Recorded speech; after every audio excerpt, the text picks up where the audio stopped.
For months the village moved like it held its breath. Gates stayed locked, mothers called children back from the lane, and every rustle in the field sounded like trouble. On a cold evening, a little girl traced the old stone wall with her fingers and said, "If I find him by sound, I will know if he is angry, or just hurt." Someone laughed under their breath. Someone else whispered, "She cannot even see." What none of them knew was that she already heard the truth in the wind. The morning after the town meeting, the square still carried the weight of hard words. People had argued about the bull from the north pasture, the one that broke fences and scattered carts. Some said he should be taken away for good. Others said leave him to the hills. The child stood near the well, cane folded, face turned toward the fields as if the ground itself spoke to her. Her father told her, "Stay close." She nodded, but her chin stayed lifted. A bicycle rolled past, chain clicking, and she counted the beats until it faded. "He was not near the creek," she said. "The echoes were open there last night." Her grandmother frowned. "You listened while we slept?" The child shrugged. He breathed like a tired bell. The sound came from the old threshing yard. They walked the lane that cut between wheat stubble and broken fence posts. Every few steps the girl paused and let the air press against her cheeks. "Listen," she said. The father heard only crows. "What do you hear?" he asked. "A big chest pulling air and letting it go too fast," she said. "Like when I ran and pretended I didn't cry." The grandmother squeezed her hand. "We will look from far," she said. But the girl did not rush. She dragged the start of the day like a long ribbon, counting stones with her toes, tapping a rhythm on the road. It was not fear. It was patience. Near the yard, a cartwheel lay on its side, rim twisted. The father set his arm in front of the girl. "He may be close." The girl tilted her head and smiled a small, strange smile. "He waited," she said. From behind the broken hay rack came a wet snort and another. The father muttered, "Back." The girl spoke first, soft as a lullaby. "I know you are bigger than the dark. I know the ground shakes when you step. I am small, but I have steady hands." The snorting slowed. Straw shifted. The girl slipped an apple from her pocket and held it out into the empty air. "If you want to be seen," she said, "you can come closer. I do not use eyes to see." The wind paused like it leaned in to listen. A hoof scraped once and then closer, a warm breath found the apple in the small, steady hands. The bull's breath rolled in clouds. His eyes glimmered through the gaps in the fence, and his horns caught the thin light. The father pulled the girl back, but her arm stayed forward, hand open and calm. "Please," he said, "don't move." She smiled faintly. "He's already listening." The bull gave a rough grunt that made the grandmother tremble. "He'll charge," she whispered. But the girl shook her head. "No. His steps are still heavy but slow. He's remembering something good." The apple dropped from her hand and landed between the posts. A long pause hung in the air. Then came the sound of a snout nudging gravel, sniffing softly, one small bite at a time. Her father dared a glance. "He's eating," he muttered. "He's really eating." The girl nodded, still steady. "I told you he waited." She reached for another apple and rolled it across the ground. The bull followed its sound. Each movement broke a bit more of the fear that held them all. When the last apple was gone, the bull gave a low hum, almost like a song under his breath. "He's talking," she said. Her grandmother frowned. "He's what?" "He's saying he hurts here."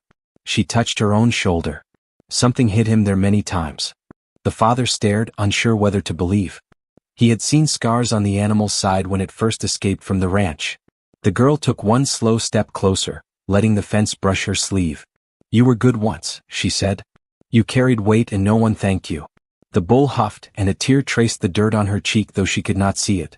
Her grandmother whispered a prayer, quiet and shaking. A breeze moved through the yard, bringing the smell of wet hay and rain. The bull lowered his head, close enough that she could feel the air move against her hands. She did not flinch. "If you want peace," she said softly, "I will hold it for you." The bull stayed still. His tail swayed once, slow, then stopped. The girl reached out until her fingertips brushed coarse hair. The world went silent. No wind, no birds, not even breath from the watchers. And in that silence, a giant heart began to calm. "See," she whispered. "You can still remember gentle things." The villagers did not believe it at first. Word spread fast, the way whispers always do when fear turns into wonder. By the next morning, half the town had gathered along the old road near the Patterson field. They brought binoculars, flasks of coffee, and the kind of nervous curiosity that makes people both hope and doubt at the same time. "She's just a child," someone muttered. "If that bull turns on her, it'll be over in a second." Another replied, "You didn't see what my brother saw. The bull was quiet as a calf." And somewhere near the back, Emma held her cane and waited for her father's hand to loosen. "Are you sure about this?" he asked. "Yes," she said simply. "He's waiting again." Sheriff Barnes parked his truck with a heavy sigh. "Nobody goes near that fence, you hear me? I don't want a crowd making noise." But the people didn't move away, they only leaned closer, drawn by something stronger than common sense. The air smelled of damp soil and apples. From the far side of the field came a sound that was no longer a roar but a low, steady breathing. The girl smiled. "He remembers my voice." She stepped forward until her shoes touched the fence. The sheriff raised his hand, ready to shout a warning, but her father stopped him. "Wait," he said quietly. "Just wait." The bull appeared again, slower this time. The ground didn't shake. His steps were careful, almost shy. "Good morning," the girl said, her tone calm and bright. "I brought more apples. The red ones you liked." She reached into her small basket and placed a few on the grass. The bull sniffed once, twice, then lowered his head to eat. Gasps rippled through the crowd. A woman near the front began to cry. "I don't understand," she whispered. Emma tilted her head slightly. "He was hurt where people couldn't see," she said. "When he closes his eyes, he forgets the fear." She stretched out her hand again, and this time the bull didn't move away. Instead, he stepped closer, his nose brushing against her sleeve. The sheriff took off his hat, eyes wide. 30 years I've been doing this job," he said under his breath. "I've never seen anything like that." The girl smiled softly, fingers resting on the bull's face. "He's not furious anymore," she said. "He's just lonely." The crowd stayed silent, as if afraid to break the fragile peace between a blind child and a beast who had once terrified them all. And for the first time in months, the people of Cedar Falls heard nothing but the sound of calm breathing, two lives finding comfort in each other's presence. That evening the whole town could talk about nothing else. The diner buzzed with stories, each person claiming to have seen something different. Some said the bull knelt, others swore it cried. A few even whispered that the blind girl had some kind of miracle in her voice. Whatever the truth, one thing everyone agreed on: the creature that had once been the terror of Cedar Falls had changed. At home, Emma sat quietly at the kitchen table, tracing the rim of her cup with her fingers. Her parents stood by the stove, still shaken. Her mother whispered, "You could have been hurt." Emma turned toward her, her pale eyes steady. "He's not mean," she said. "He just forgot what kindness feels like." Her father leaned against the counter, rubbing his face. "People will never believe it," he murmured. Later that night, the rain began again. Thunder rolled across the hills, and the smell of wet earth crept through the windows. Emma sat up in bed, listening. Through the storm, she heard a faint, broken sound, a bellow that wasn't angry anymore, just scared. She slipped her feet into her boots and grabbed her cane. Her grandmother caught her near the door. "Emma, where do you think you're going?" "He's afraid of the thunder," Emma said. "He doesn't understand it's only the sky talking. You can't go out there alone." "I'm not alone," the girl said. "He's waiting." The older woman hesitated, then reached for her shawl. "Then I'm coming too." The field was soaked, mud swallowing their steps. Lightning flashed over the fences, but the girl didn't flinch.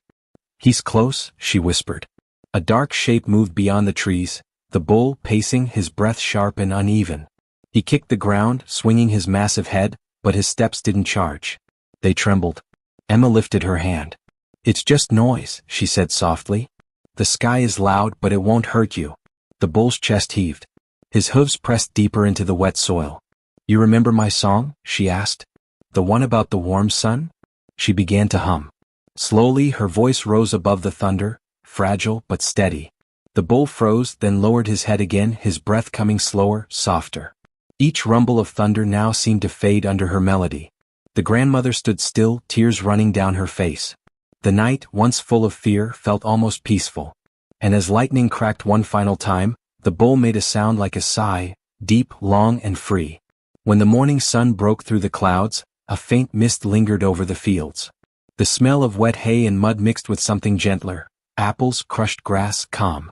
Emma sat near the fence, her small boots caked in dirt. The bull stood close by, his massive head lowered toward her shoulder, as though guarding her from the cold breeze. Her grandmother watched from a few steps back, one hand pressed over her mouth. "He didn't move all night," she whispered when Emma's father arrived. He stood there beside her like an old friend. The father hurried forward, panic and disbelief crossing his face. "Emma, you can't just disappear in a storm like that." She turned her face toward his voice. "He was afraid," she said. "I had to show him the thunder stops." The bull shifted, letting out a deep, steady breath that stirred the girl's hair. Her father stopped mid-scold, unable to speak. The creature that once crushed fences and chased trucks now looked peaceful, almost shy. The girl placed her palm flat on his forehead. "He wants to go home," she said quietly. "Home?" the grandmother repeated. "Yes. Not to the ranch, to a place where no one will shout or hurt him." By noon, a few villagers came to see for themselves. They stood by the fence, speechless. One old ranch hand shook his head. "I saw him gore a tractor," he whispered. "Now look at him, standing still like a lamb." Emma crouched, holding out her small bag of feed. "He remembers what kindness feels like," she said. "It takes time for angry hearts to believe they're safe again." The bull leaned closer, his muzzle brushing her hands, taking the grain without a single snort of warning. A few steps away, Robert Morrison, the man who had once owned Diablo, approached quietly. His voice was rough, full of guilt. "That animal? I thought he was beyond saving." Emma didn't turn toward him, but her tone was gentle. "No one is beyond saving, mister. Some just forget that they are." The man's throat tightened, and for the first time his eyes filled with tears. "If he can forgive the world," he said softly, "maybe I can too." The bull looked at Emma again, and for a moment, it felt as though the whole village had paused, watching a small blind girl and a creature of rage share something the rest of them had all but forgotten: peace. The story of that morning spread through Cedar Falls faster than the wind could carry it. By afternoon, television vans rolled down the dirt road, their tall antennas scraping the low clouds. Reporters in polished boots and long coats stepped carefully over puddles, whispering as they filmed the fence, the bull, and the small blind girl who sat on a crate beside him. Emma didn't seem to notice the cameras. Her hands rested quietly in her lap, her head tilted toward the bull's slow breathing. "He doesn't like loud voices," she said when one of the reporters called out a question. "You can talk softly if you want him to stay calm." A young veterinarian named Dr. Lynn Parker had driven from 3 towns away after hearing the news. She stood beside Emma's parents, clipboard trembling slightly in her hands. "I've studied animal trauma for 10 years, she said. "I've never seen anything like this." Emma turned toward her. "He remembers people who were kind before someone hurt him," she said. "That's why he listens." Dr. Parker knelt near the fence, studying the bull's scars. "These marks," she whispered. "Someone used electric prods. No wonder he was wild." Emma reached through the fence and touched the bull's coarse hair. "He was not born angry," she said. "He was taught to be." The veterinarian looked at her, eyes wide. "You're right." The crowd behind them quieted. For once, no one was shouting orders or warnings. The sound was only the steady rhythm of breathing, the bulls and the girls in time with each other. The sheriff cleared his throat. "What happens now?" he asked. Emma smiled faintly. "He needs a safe place. And maybe other animals like him." Dr. Parker nodded. "I can help with that. There's land outside of town. We could build a small sanctuary." The girl's father hesitated. "Would people really support that?" A man from the crowd spoke up. "After what we've seen, I'd give what I can." Another followed. Then another. Within minutes, the noise of agreement rolled through the crowd like gentle thunder. Emma reached up and brushed the bull's face one last time. "Did you hear that?" she whispered to him. "They want to help you now." The bull lowered his head as if in answer, his breath warm against her sleeve. And for the first time since his escape, Cedar Falls felt lighter, as though the storm that had lived inside every heart was finally beginning to pass. Weeks passed, and the field that once carried fear began to change. Workers came with tools and fresh lumber, setting posts, clearing brush, and painting signs that read Cedar Haven Sanctuary. The same men who once loaded their rifles now built shelters. The same women who used to pray for safety now brought baskets of apples and hay. Emma visited every morning before school. She walked the same path with her cane tapping lightly against the gravel, guided not by sight but by the soft rumble she now knew by heart. "Good morning, big friend," she would say. And from the far end of the pasture, the bull would answer with his low, rolling hum. One afternoon, as the sun burned orange behind the hills, Emma sat cross-legged near the fence, singing quietly. The bull grazed beside her, peaceful, his head bobbing slowly to the rhythm of her tune. "You like the song about the river, don't you?" she said with a grin. The bull gave a short snort that sounded almost like laughter. Her father leaned on the fence post, shaking his head. "If I hadn't seen it myself, I'd never have believed it." Dr. Parker smiled. He's responding to her tone, to her calmness. This connection could help us study animal healing. Emma turned toward them. "He helps me too," she said softly. "When I was scared of walking alone, I thought the world was full of things I couldn't do. But now, I know it listens if you listen first." A few days later, the first rescued animals began to arrive. A trembling horse, a nervous goat, even a stray dog who had lost its trust in people. Each one was kept at a distance at first, until the bull wandered near the fences, calm and watchful. The frightened animals relaxed in his presence, as if his peace carried through the air. Dr. Parker watched with quiet awe. "He's teaching them," she murmured. "Whatever she gave him, he's giving to them." The villagers started visiting just to see the change. Children who once hid indoors now ran through the fields laughing, feeding carrots through the fence. An old farmer said, "That bull healed our town more than the preacher ever could." That night, as the sky turned violet, Emma sat on her porch and whispered toward the field, "You see, they're not afraid anymore. You did that." The faint answering rumble carried through the cool air, not a roar, not a cry, but the sound of peace finding a voice. Months later, the sanctuary had become the pride of Cedar Falls. Reporters returned, but this time they came not to film fear, but hope. Children painted wooden signs with the words, "Love tames all," and "Emma's Field." The fences glistened in the sun, strong but welcoming, wrapped in ribbons the color of autumn leaves. And every day, the same small figure in a straw hat walked down the dusty lane with a bag of apples swinging at her side. Emma was taller now, though still slight. Her steps were sure, her ears trained to the rustle of the wind through dry grass. "You waiting again?" she asked as she reached the gate. The bull turned his head at her voice, giving his soft, rumbling greeting. She laughed quietly. "You always know when I'm near." Inside the barn, volunteers swept, fixed troughs, and hung lamps. Dr. Parker had stayed, setting up a small clinic to study how trauma affected animals and how empathy could reverse it. "We call it the Emma Method," she told the visitors who came from other towns. "It's not about control, it's about understanding. That's the secret." Emma didn't think much about the title. For her, it was simple. She sat beside the bull, leaning against his thick shoulder, telling him stories about school, about her dreams, about the new lamb that arrived that morning. Sometimes she paused, smiling.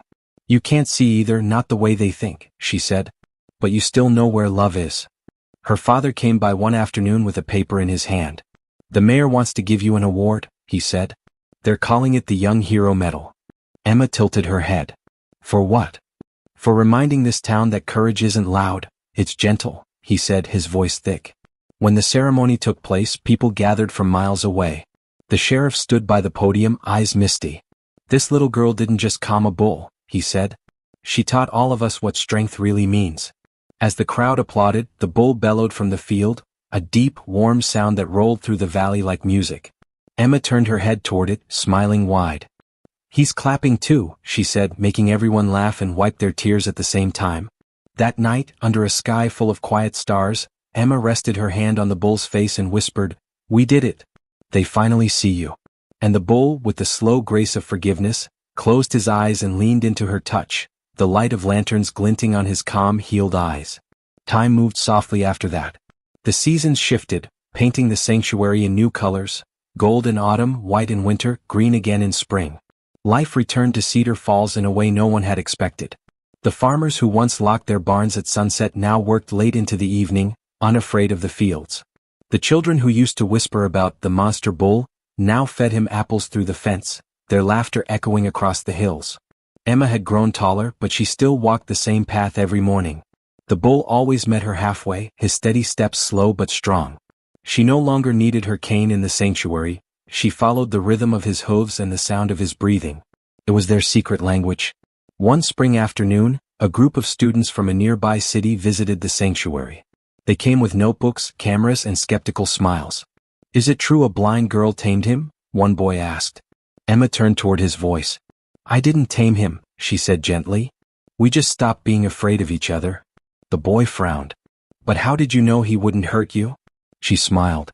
"Because pain sounds different than anger. If you listen close, you can tell." Dr. Parker watched the exchange from the barn door. "She's teaching empathy better than any classroom ever could," she said to Emma's father. He nodded. "She changed this town, doctor. And she doesn't even know it." The bull lowered his head, brushing against Emma's shoulder. She reached up, her hand moving through the coarse fur. "He says the new calf is nervous," she told the children. "Would you like to help me calm her?" They followed her, quiet now, as she knelt beside the trembling calf. Her voice softened to a hum, and soon the little one stopped shaking. The students stood still, amazed. "She really understands them," one whispered.